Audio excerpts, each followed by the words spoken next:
हैं, माँ से मिलते हैं, तो माँ के मन में तो वही बात चल रही है कि इसकी रक्षा कैसे करो। तो माँ ने हनुमान जी से निवेदन किया कि पुत्र एक बात है। बोले क्या बात है मैया? बोले पहले कहो कि करोगे।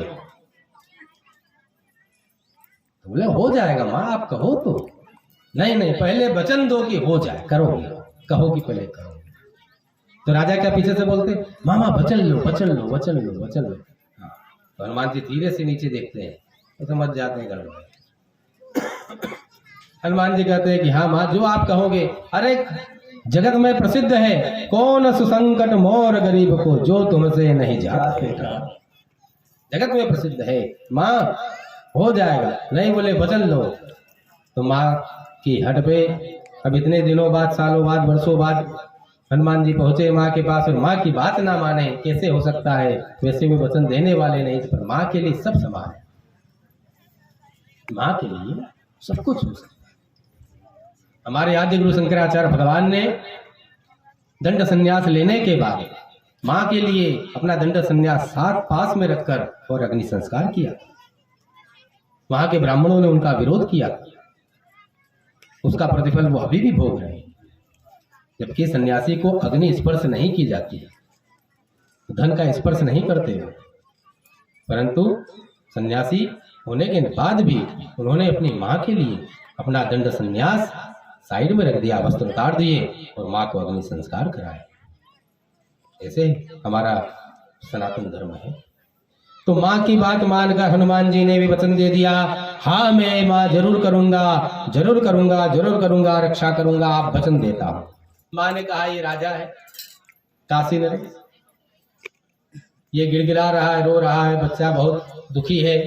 अब काशी नरेश ने पूरा अपना विजन मरने पर आ गया था, तो उन्होंने बताया।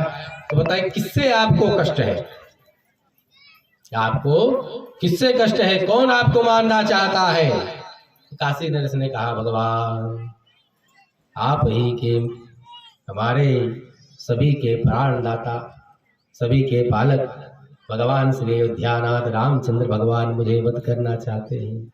उन्होंने सौगंध ली है कि सूर्यास्त के पहले मैं आपका इन 3 बाणों से वध कर दूंगा। उन्होंने वो 3 बाण विश्वामित्र जी के सामने निकालकर अलग रख दिए।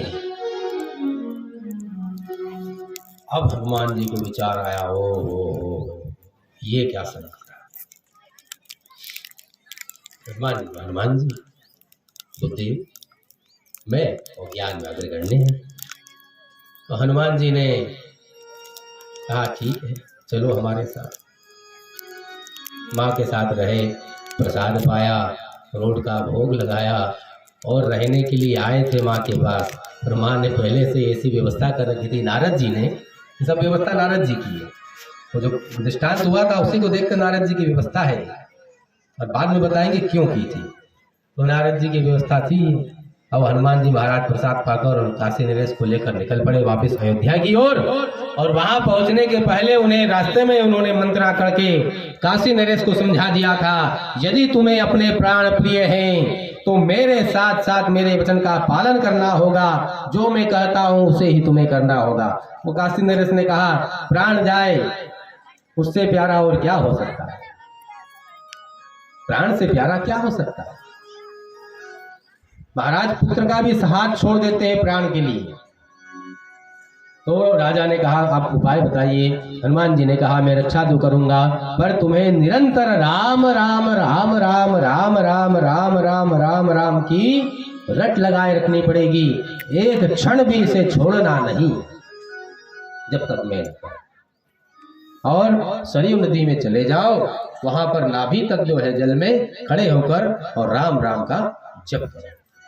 तो इधर काशी नरेश नाभि तक जल में खड़े होकर राम राम का जप कर रहे हैं। और ये जब अयोध्या नरेश को भगवान रामचंद्र जी को द्वारपालों से खबर पहुंचती है कि जिसे आप मारने का वचन ले चुके हैं वह राम नाम का जप कर रहा है, वो जो सरयू में खड़ा हुआ है। महाराज रामचंद्र ने यहीं से बाण, जो 3 बाण निकाल के रखे थे उसी में से एक बाण उठाया,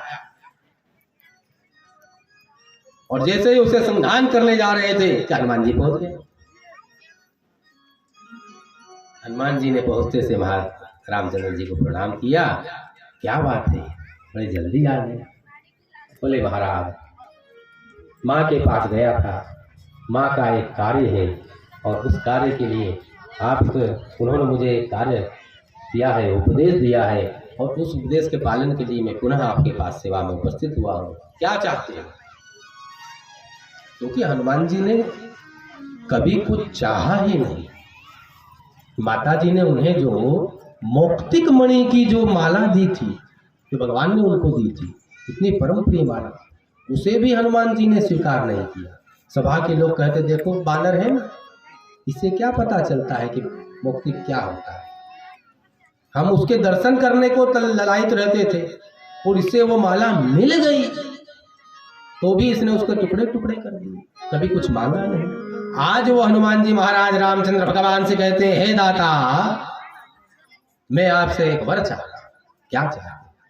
कहा, मैं केवल इतना चाहता हूं भगवान कि जो आपका सुमिरन करे, जो आपका भजन में लगा हो, मैं उसकी रक्षा करूं, संतन रखवारे।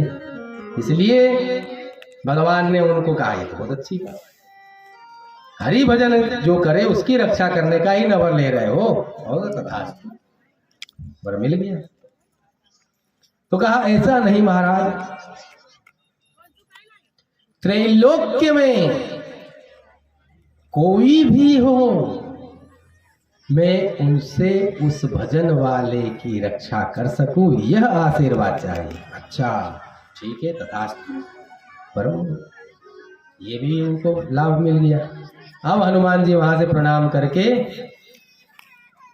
निकल पड़ते हैं और सरयू तट पे जो काशी नरेश खड़े हैं वहां जाकर वो खड़े हो जाते हैं। और यहां से भगवान ने वो जो पहला बाण था उसे संधान किया आदेश अनुसार और उसे बोला, जाओ और काशी नरेश का धड़ लग कर। बाण आदेश पाकर काशी नरेश की ओर जाता है। सभी नगरवासी देख रहे हैं आज क्या हो रहा है, क्योंकि नगरवासी देख रहे हैं कि हनुमान जी काशी नरेश के सामने खड़े हैं गदा लेकर रक्षा में। क्यों? क्योंकि वो राम नाम का भजन कर रहा है। इसलिए निर्भय होकर हमारे संत महात्मा गण जंगलों में, वनों में, कंदराओं में, गुफाओं में, तलहटियों में भजन करते रहते हैं। और आप लोग भी निर्भय होकर भजन करें। तो भगवान का जो बाण था वो वहां जब पहुंचा और जैसे ही वो काशी नरेश के पास पहुंचता है तो वो खड़ा हो जाता है, गर्दन के पास आकर रुक जाता है। हाँ, बिल्कुल बिल्कुल बिल्कुल। और इंतजार करता है कि ये राम नाम की जो रट लगा रखी है काशी नरेश ने, ये कब बंद हो और मैं प्रवेश करूं। पर वो राम नाम की रट बंद नहीं हो रही है। सीता राम राम राम राजा राम राम।